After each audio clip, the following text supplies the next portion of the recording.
사도행전 22장 22절부터 23절까지 말씀 제가 봉독해 드리겠습니다.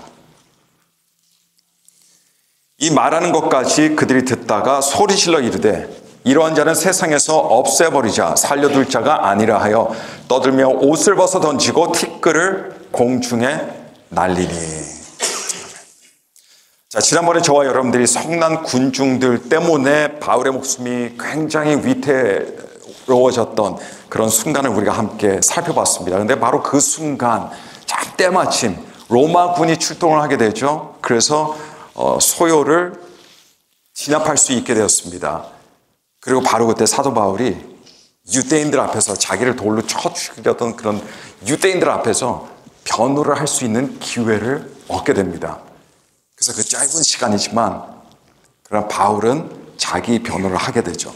근데 방금 제가 봉독해드렸던 두 구절은 사도 바울이 자기 변호를 하고 나서 이후 유대인들이 취한 반응에 대해서 기록하고 있는 본문입니다.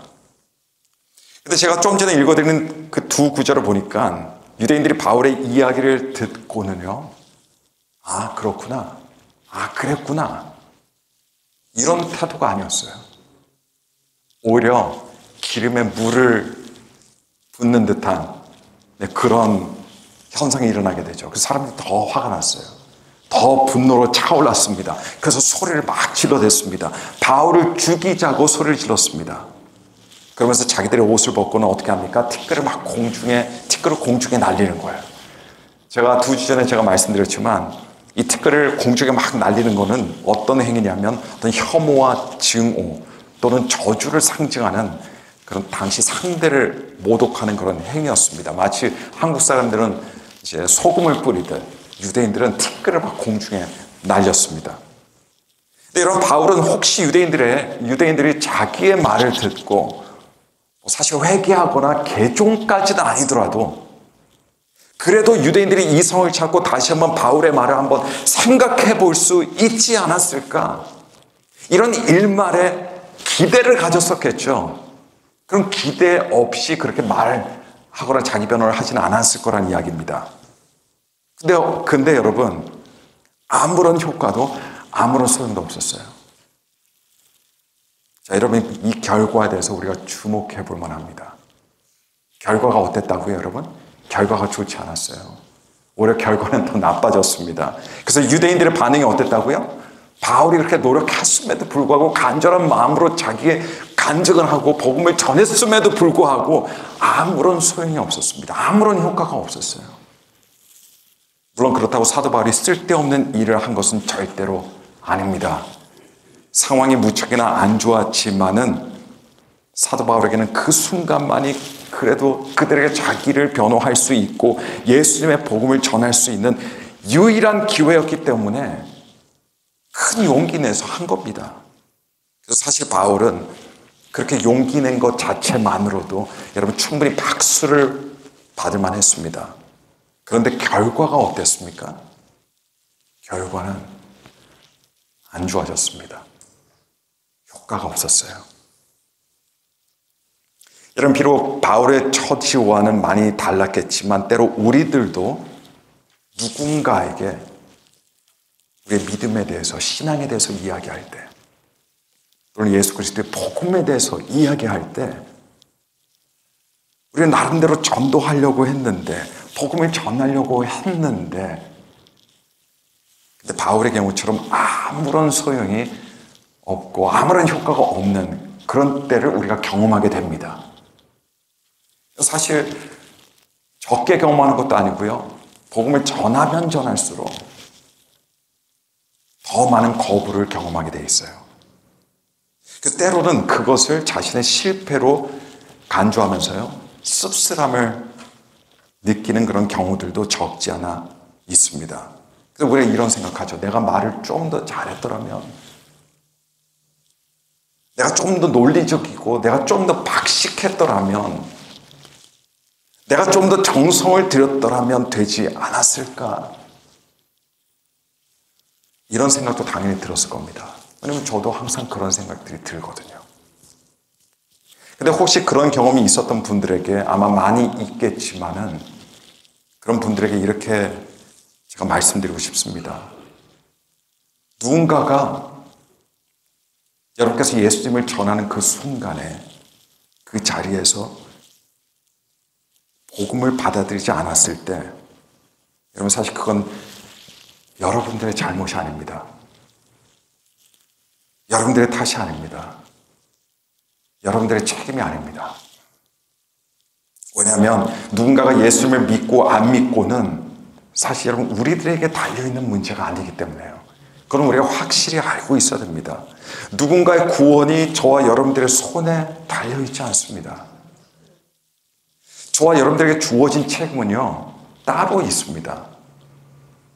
그리고 그 책임은 우리가 신실하게 복음을 전하는 책임입니다. 거기까지예요. 여러분 우리가 늘 사용하는 말 전도라는 말이 있죠. 어저께도 나가서 몇 분들이 함께 전도를 했습니다. 근데 여러분 이 전도의 뜻은요 한자를 보면 아주 명백합니다. 아주 분명해요. 전도. 전자는 전할 전자입니다. 도자는 길도자예요. 그래서 전하는데 뭘 전한다? 도를 전한다. 근데 도가 뭐냐? 길입니다. 길을 전하는 게 전도예요. 근데 여러분 길이 누굽니까? 길이 예수님이에요. 다른 길은 없습니다. 그리고 우리 눈에 많은 길들이 있는 것처럼 보이지만 그러나 천국으로 가는 길, 구원 얻는 길, 진리의 길은 다 하나입니다. 그 길이 예수님이에요. 그래서 전도는 무엇이냐라고 할 때 전도는 이 예수님, 우리에게 유일한 길이 되시는 예수님을 전하는 것이 전도예요. 누군가 복음을 전해서 구원시켜 주는 게 전도가 아니에요. 복음을 전하는 것이 전도입니다. 그래서 성도들에게 있는 책임은요, 누군가를 구원하는 책임이 있는 게 아니에요. 우리 그리스도인들의 책임은 복음을 전하는 책임입니다. 그리고 저와 여러분들이 의식하든 의식하지 못하든 하고 있든 하지 않고 있든 여러분 그 책임이 우리들을 떠나지 않습니다. 우리가 카페트 밑에 넣을 수도 있고 이불 밑에 숨길 수도 있고 창고 안에 두고 문을 닫을 수도 있어요. 하지만 그 책임이 떠나지 않습니다. 왜냐하면 이 책임은 모든 그리스도인들에게 주어진 책임이자 사명이기 때문입니다. 마가복음 16장 15절 말씀 보시면 또 이르시되 너희는 온 천하에 다니며 만민에게 복음을 전파하라. 온 천하에 다니며 복음을 전파하라고 말씀하셨습니다. 디모데후서 4장 2절에는 너는 말씀을 전파하라. 때를 얻든지 못 얻든지 항상 힘쓰라. 이게 우리 주님이 우리들에게 주신 말씀입니다. 명령이에요. 이런 성경 구절들이 우리에게 알려주는 것은 복음을 전하는 일은 주님께서 우리들에게 주신 거룩한 책임이자 책임의 차원을 떠나서 그것은 사명이라는 겁니다. 누군가가 내가 전한 복음을 거부할 때 여러분 마음이 아픕니다. 속상하죠? 힘듭니다. 그러나 책임으로만 따지면 저와 여러분은 복음을 전하는 책임만 있어요. 왜냐하면 구원은 사람이 이룰 수 있는 것이 아니기 때문에 그렇습니다. 구원이 우리 손에 있는 게 아니에요. 우리 손에 달려있는 게 아닙니다. 구원이라는 것은 오직 하나님께만 속해져 있는 겁니다. 하나님만이 하시는 일이에요. 저와 여러분들이 구원을 얻었습니다. 다른 누군가에게 얻은 게 아니에요. 주님께서 우리를 구원해 주신 겁니다. 그래서 우리가 주님께 감사한 겁니다. 그래서 우리가 감사로 넘치는 겁니다. 우리는 누군가를 구원해 줄 능력이 있는 사람들이 아니에요. 우리 자신도 우리가 구원을 못해요. 근데 우리가 다른 사람을 구원해 줄 수 있습니까? 구원해 줄 능력이 없습니다. 우리에게 있는 능력은 누구를 구원하는 능력이 아닙니다. 우리는 주님의 말씀에 순종해서 예수님을 전하는 능력만 받은 사람들입니다. 사도행전 1장 8절 말씀 보시면 오직 성령이 너에게 임하시면 너희가 권능을 받고 그리고 예루살렘과 온 유대와 사마리아와 땅끝까지 이르러 내 증인이 된다라고 이렇게 말씀하셨어요. 성령께서 성도들에게 오셔서 성도들이 구원하는 능력을 얻은 것이 아니에요. 우리 성도들은 구원하는 능력이 아니라 어떤 능력을 받았습니까? 복음을 전하는 능력을 받은 겁니다. 예수님의 증인이 될 수 있는 능력을 받은 겁니다. 증인의 삶을 살 수 있는 그 능력을 주시기 위해서 성령께서 우리에게 오신 겁니다. 그래서 오직 성령이 너에게 임하시면 너희가 권능을 받고 예루살렘과 온 유대와 사마리아 땅끝까지 이르러 내 증인이 되리라고 하셨지, 땅끝까지 이르러 너희가 구원자가 되리라고 하신 게 아닙니다. 우리의 사명은 증인의 사명이에요. 우리의 책임은 복음을 전하는 책임입니다. 누군가를 구원시키는 책임이 아니에요. 여러분, 우리가 인정할 것은 인정해야 됩니다. 여러분들 때문에 누군가가 구원을 받을 수 있는 것이 아니라는 것을 인정해야 돼요. 반면에 거꾸로 뒤집어 놓고 생각할 때 여러분들 때문에, 여러분들의 실수 때문에, 여러분들의 무지 때문에, 여러분들의 무능력 때문에, 여러분들의 미숙함 때문에 구원받을 만한 사람이 구원을 못 받는 게 아니에요. 그게 아닙니다. 왜냐하면 구원은 우리가 하는 것이 아니라 누가 하는 일이기 때문입니까? 하나님이 하시는 일이기 때문입니다. 우리들에게는 다른 사람들을 구원해야 하는 책임이 아니라 우리는 복음을 전하는 책임이 있는 사람들입니다. 그리고 하나님께서는 우리의 그런 책임을 순종과 사랑으로 감당하는 걸 통해서, 그리고 하나님께서 역사하시는 거예요. 우리를 통해서, 그래서 하나님께서 다른 사람들을 구원하시는 겁니다. 우리의 입술을 하나님께서 사용하셔서, 우리의 손을 사용하셔서, 우리가 가지고 있는 어떤 물질을 통해서, 우리의 순종을 통해서 하나님께서 일하셔서 다른 사람들을 구원하시는 겁니다. 그러나 구원은 하나님이 하시는 거예요. 사람이 하는 게 아닙니다. 사도 바울은 줄곧 복음을 전했어요. 힘차게 전했습니다. 사명감을 가지고 전했습니다. 하지만 많은 경우, 정말 많은 경우입니다, 소용이 없었어요. 효과가 없었습니다. 너무 안타깝겠죠. 가슴이 아팠겠죠. 그러나 그것이 바울의 책임은 아니었어요. 바울의 책임은 무엇이었습니까? 자기에게 주어진 복음을 가르치고 그거를 전하는 책임이었습니다. 그리고 그 책임을 온 마음으로 정성을 다했습니다. 하나님을 사랑했으니까, 주님을 사랑했기 때문에 주님께 받은 그 책임, 그 사명을 온 마음으로 정성을 다해서 행했습니다. 그리고 바울은 그것으로 만족해야 했습니다. 바울뿐이 아닙니다. 예수님의 제자들도 마찬가지였죠. 예수님께서 십자가에 달려 돌아가시고 부활하시기 전에 예수님의 제자들도 예수님께 보냄을 받았습니다. 바울만 전도했던 게 아니죠. 그래서 이 마을 저 마을 다니면서 전도했습니다. 그런데 예수님께서는 그들을 보내실 때 우리 주님께서 아셨어요. 너무 잘 아시고 계셨습니다. 제자들이 가서 복음을 전한다 해도 어떤 사람들은 제자들이 전하는 복음을 듣지 않을 것이다. 아니, 어떤 사람들이 아니라 더 많은 사람들이 듣지 않고 거부할 것이다. 인정하지 않을 것이다. 오히려 그들을 핍박할 것이다. 주님께서 아셨다는 이야기입니다. 그래서 예수님께서는 제자들에게 어떻게 말씀하셨습니까? 내보내실 때, 파송하실 때, 마태복음 10장 14절 말씀 보니까 누구든지 너희를 영접하지도 아니하고 너희 말을 듣지도 아니하거든 너희 책임이야.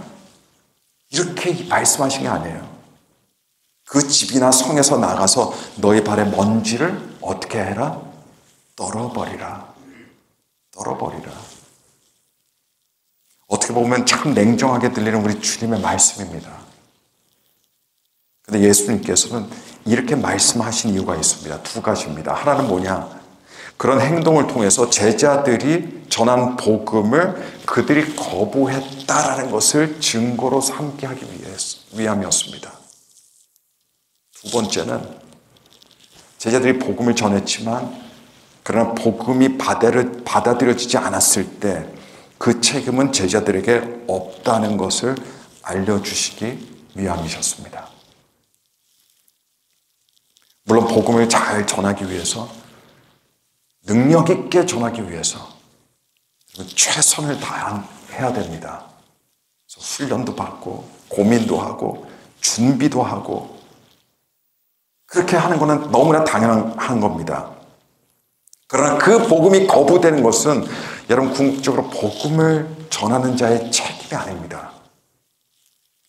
그것을 거부한 사람의 책임입니다. 그리고 그것을 거부한 사람들은 거부함의 죄에 대해서 심판을 받게 됩니다. 물론 한 번 복음을 거부했다고 앞으로도 그 사람 계속 복음을 거부할 것이냐라고 하는 건 아닙니다. 우리 예수님의 복음을 거부했던 사람의 숨이 붙어있을 때까지는, 또는 주님이 오시는 그날까지는 앞으로도 다른 누군가를 통해서, 다른 매체를 통해서 어떻게든 또 복음을 듣게 되겠죠. 그런 기회들이 올 수 있겠죠. 그리고 그 중에 어떤 사람들은 결국은 예수님의 복음을 다시 듣고 예수님을 영접하게 되고 그리고 예수님을 따르는 제자들이 될 겁니다. 그렇게 구원을 얻게 될 겁니다. 하지만 제자들이 전해주던 복음을 거부하던 그 순간만큼은요, 제자들은 자신들에게 맡겨진 복음을 전하는 책임을 다한 순간입니다. 그 순간 복음을 받아들이지 않은 책임은 전적으로 누구에게 있습니까? 제자들에게 있는 게 아닙니다. 사도 바울에게 있던 것이 아닙니다. 전도자들에게 있는 게 아닙니다. 복음을 거부한 사람에게 있다는 겁니다. 저나 여러분들은 다른 사람을 구원받게 하지 못해요. 왜냐하면 구원이라는 것은 하나님과 그 사람 간의 1대1 관계이기 때문입니다. 저와 여러분들은 우리 하나님에 대해서 이야기할 수 있죠. 소개할 수 있습니다. 우리 예수님에 대해서 알릴 수 있습니다. 하나님이 어떤 분이신지, 하나님이 얼마나 우리들을 사랑하시는지, 하나님 나를 어떻게 구원하셨는지, 하나님께서 어떻게 예수 그리스도를 이 땅에 보내주셔서 우리를 위해서 십자가에 달려 돌아가시게 하셨는지, 하나님께서 저와 여러분들을 향한, 또 세상 사람들을 향한 계획이 어떠신지 우리는 그걸 알릴 수 있어요. 그걸 선포합니다. 그러나 우리의 능력은 거기까지예요. 그것도 너무너무 중요한 일이지만 우리의 능력은 거기까지입니다. 그 너머로는 우리 능력 밖이에요. 여러분, 다시 말씀드립니다. 우리의 책임은요, 구원하는 책임이 아니에요. 복음을 전하는 책임입니다. 힘껏, 성실하게, 믿음으로, 좀 어설퍼도 순종하면서 복음을 전하는 책임이 바로 우리의 책임이에요. 잘했든 못했든 그건 두 번째 문제입니다. 중요한 것은 우리가 우리를 살린 그 복음, 우리에게 주신 그 귀한 복음을 전하는 일입니다. 하나님께서는 이것을 우리에게 요구하시는 거예요. 오래전 중국의 의료 선교가 시행이 될 때 앞을 보지 못하던 한 시각 장애인이 어떻게 하다 보니까 선교사님과 이렇게 연결이 됐습니다. 그 선교사님 덕분에 눈 수술을 받을 수 있었어요. 그리고 앞을 볼 수 있게 되었습니다. 다행히 이 장애인은 수술로 고침을 받을 수 있었던 그런 시각 장애인이었습니다. 제가 어저께 안경 검안 교육을 받으면서 들었는데, 제가 정확하게 들었는지는 100% 확신하지는 않지만은 이렇게 들은 것 같아요. 시력에 문제가 있는 사람들, 앞을 잘 보지 못하는 사람들 중에 70%는 우리 의술로 고칠 수 있다는 거예요. 70%는. 30%는 안 되고요. 근데 그 사람이 그 70% 안에 해당하던 사람이었다는 이야기죠. 수술을 받고 나서 앞을 볼 수 있게 됐습니다. 얼마나 감동적이었겠어요.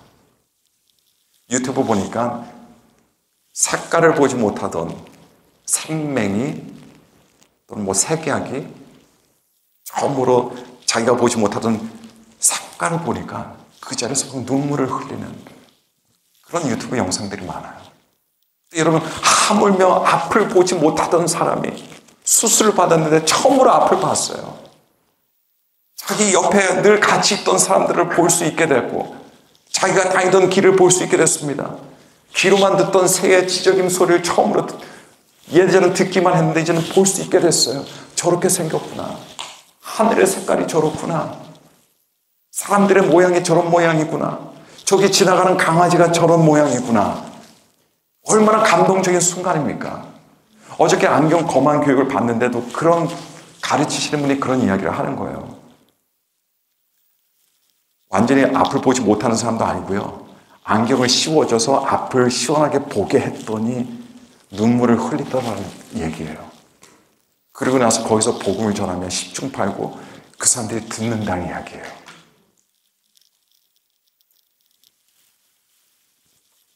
근데 여러분, 스스로 고침을 받던 사람이 만일 자기가 있던 공동체에 들어갔어요. 보통 이 장애인들은 또 장애인들끼리 같이 있잖아요. 근데 자기는 눈을 볼 수 있게 됐는데 그 사람들은 다 아무 말도 하지 않았더라면 어땠을까요? 자기는 이제 볼 수 있게 됐는데 다른 사람들도 똑같이 자기처럼 그런 은혜를 누릴 수 있는데 아무 말 하지 않았더라면 그건 어떨까요? 자기 자신만 눈을 뜨게 된 것에서 만족하고 다른 시각장애인들은 전혀 신경도 쓰지 않았다면, 그래서 입을 꾹 다물고 있었다면 어땠을까요? 여러분, 이런 입장에서 볼 때 그거는 그냥 안 한 게 아닙니다. 그냥 말을 안 한 게 아니에요. 그냥 안전한 게 아닙니다. 이런 경우 볼 때는요, 그 사람은 악을 행한 겁니다. 그건 악이에요. 그건 악한 일이 되는 겁니다. 눈을 뜨게 된 그 사람은요, 평소에 같이 지내던 다른 시각장애인들을 고칠 수 없었습니다. 그것은 또 그의 책임도 아니었어요. 왜냐하면 그에게 능력이 없었기 때문에. 근데 그의 책임은요, 다른 사람들에게 그가 앞을 볼 수 있게 되었던 일에 대해서 알려주는 책임은 있었습니다. 하나님께서 나중에 우리가 하나님 앞에 섰을 때 너 왜 사람들 구원하지 않았어? 너 왜 옆에 있는 저 사람 왜 구원하지 않았어? 이렇게 말씀하지 않으십니다. 이렇게 절대로 말씀하지 않으세요. 왜냐하면 하나님께서는 애당초 우리들에게 다른 누군가를 구원해 줄 수 있는 능력을 주신 적이 없기 때문입니다. 우리는 그런 능력을 받은 적이 없어요. 그러나 대신 하나님께서는 왜 복음을 전하지 않았냐 질책을 하실 겁니다. 왜 너만 알고 있었냐? 왜 전하지 않았냐? 왜 말하지 않았냐? 왜 가만히 있기만 했었냐? 하나님께서는 이런 질책을 하실 겁니다. 왜냐하면 복음을 전하는 그것이 하나님께서 우리들에게 주신 책임이기 때문입니다. 여러분, 신들러 리스트라는 영화 많이들 아실 겁니다. 그 영화는 실화를 바탕으로 제작된 영화죠. 그 유명한 스티븐 스필버그 감독의 작품입니다.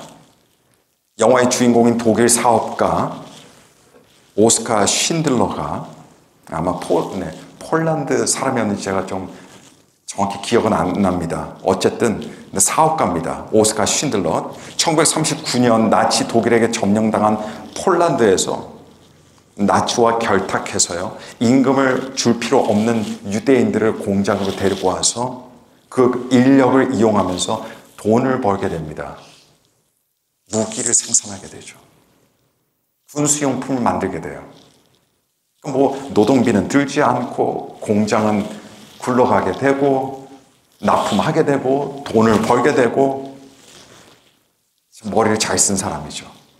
어떻게 보면 전쟁을 이용해서 부자가 되려는 그런 이기적인 사람이기도 하고 동시에 사업의 수완이 굉장히 좋은 사람이었습니다. 하지만 그렇게 유대인들에게 일을 시키면서 돈을 벌다가 점차 그들의 가슴 아픈 실상을 보게 돼요. 그리고 그의 마음속에 예전엔 돈만 있었는데, 돈 버는 것만 있었는데, 그들을 보면서 돈이 보이는 게 아니라 사람들이 보이기 시작했습니다. 그 유대인들이 보이기 시작한 거예요. 그래서 신들러는 점차 이익을 내는 것에 관심이 없어졌습니다. 그거 굉장히 무뎌지고 대신 유대인들을 자신의 공장에 취직시키는 방법으로 유대인들을 구하기 시작했습니다. 왜냐하면 공장으로 들어오면 그들은 안전할 수 있었거든요. 자신이 가지고 있는 것들을 팔아서 독일 군인들에게 뇌물을 주면서까지 수용소에 있는 유대인들을 자기 공장으로 데리고 와서 그들을 보호했습니다. 근데 이 영화의 극적인 감독은 가장 마지막에 있어요. 맨 마지막 부분은 이제 전쟁이 끝나고 난 직후입니다. 전쟁이 끝났으니까 그는 더 이상 공장을 운영할 수 없었습니다. 공장은 문을 닫아야 했어요. 그래서 사실은 아니었지만 유대인들을 이용해서 착취하며 독일군들에게 군사품들을 납품했다는 이유로 전범으로 몰릴 수 있는 그런 상황이었습니다. 그래서 신들러도 떠나야 했습니다. 근데 신들러가 떠나는 순간 그의 덕분에 사게 된 유대인들이 그와 작별 인사를 하기 위해서 다 이렇게 주차장에 나와 있죠. 그러면서 작별 인사를 하는 장면이 나옵니다. 그럼 서로 이별을 고해요. 그 신들러는 이별의 슬픔을 안고 떠나려고 하는데, 근데 갑자기 자기 차를 보더니, 반짝반짝거리는 차를 보더니 통곡하기 시작합니다. 이 차만 팔았어도 10명의 목숨을 더 수용소에서 빼와서 구할 수 있었었는데, 또 자기 양복에 있던 나치 핀을 빼더니만 사람들에게 보여주면서 이것만 팔았어도 2명의 유대인들은 더 구할 수 있었는데, 그래서 더 이상 유대인들을 살리지 못한 자기를 질책하면서요, 자책하면서 그렇게 사람들 앞에서 울었습니다. 주변에 있던 그로 인해서 목숨 구사할 수 있었던 유대인들이 또 그에게 다가와서 그를 감싸 안죠. 함께 웁니다. 그러면서 당신의 잘못이 아니라고, 당신은 최선을 다했다고, 괴로워하지 말라고, 이런 마지막 장면이 나오는 것이 기억이 납니다. 여러분, 신들러는 실제로 그것들을 팔았더라면 몇 명의 목숨을 더 살릴 수 있었어요. 자기가 가지고 있던 소유물들을 팔았더라면 말이죠. 여러분, 사람이 사람의 목숨은 살릴 수 있을지 몰라도 사람의 영혼을 구원할 수는 없습니다. 아무리 여러분 집을 팔아도 누군가 다른 한 사람의 영혼을 구할 수 없어요.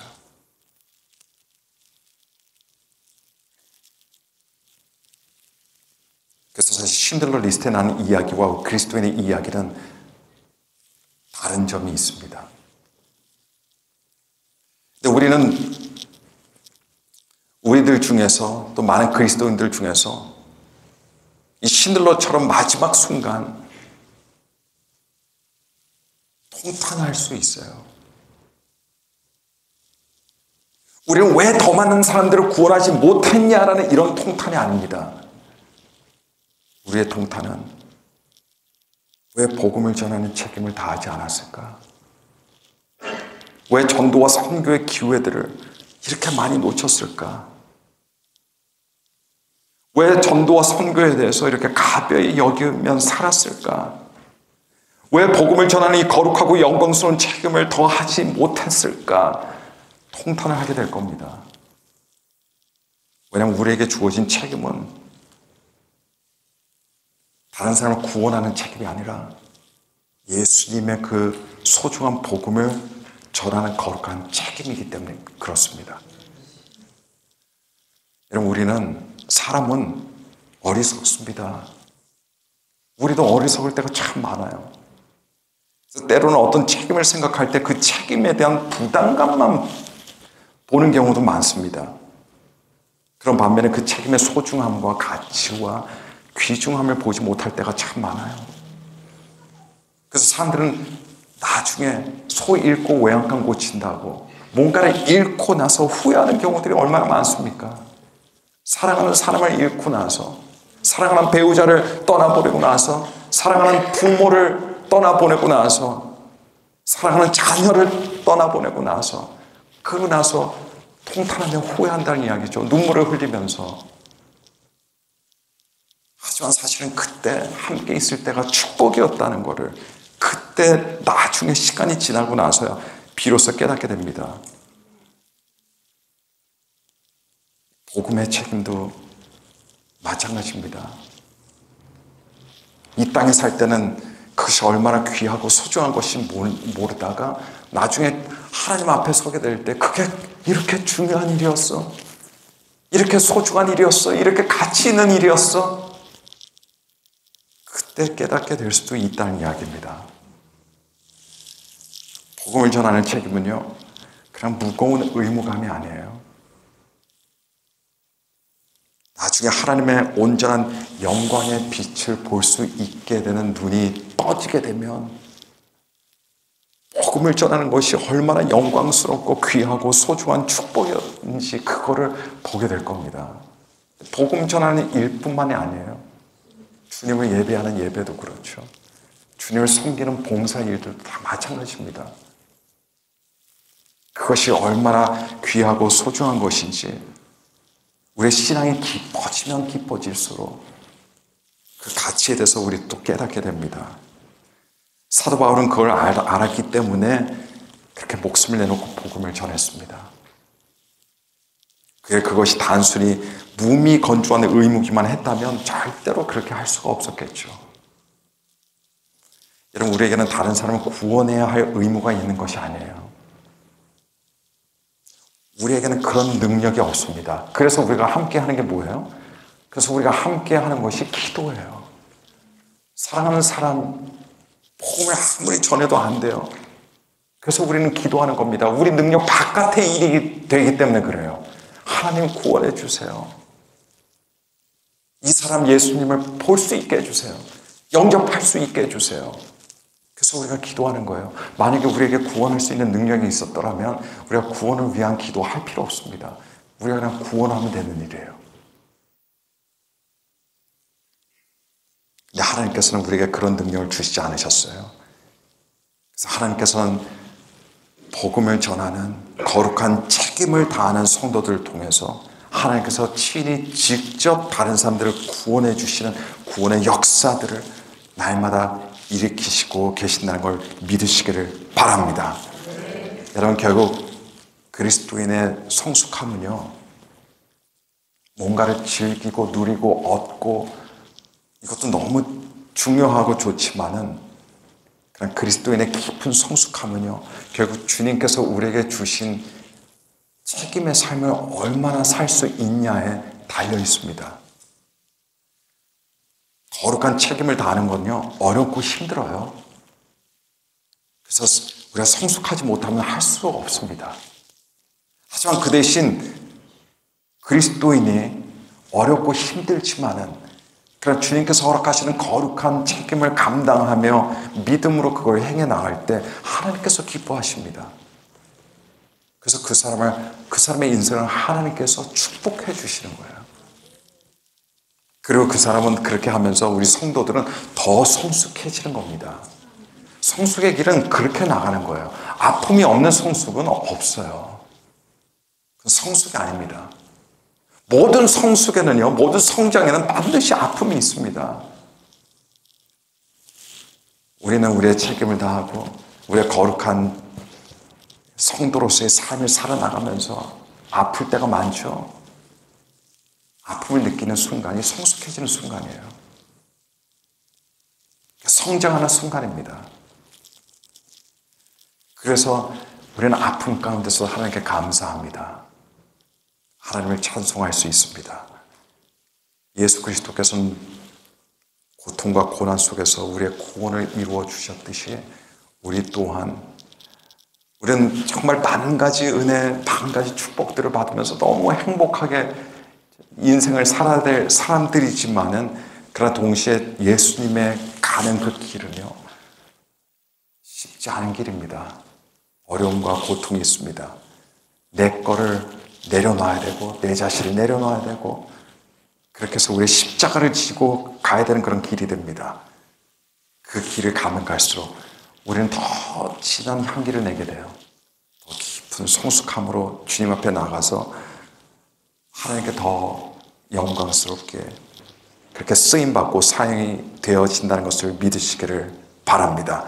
여러분, 거룩한 사명을 이루며 거룩한 성숙의 길로 나가는 그런 저와 여러분들이 되어서 하나님께서 우리들을 통해서, 우리는 그런 능력이 없지만 그러나 우리들을 통해서 하나님께서 구원하시는 역사가 날마다 우리 가운데 일어나게 되기를 예수 그리스도 이름으로 간절히 축복하고 축원합니다.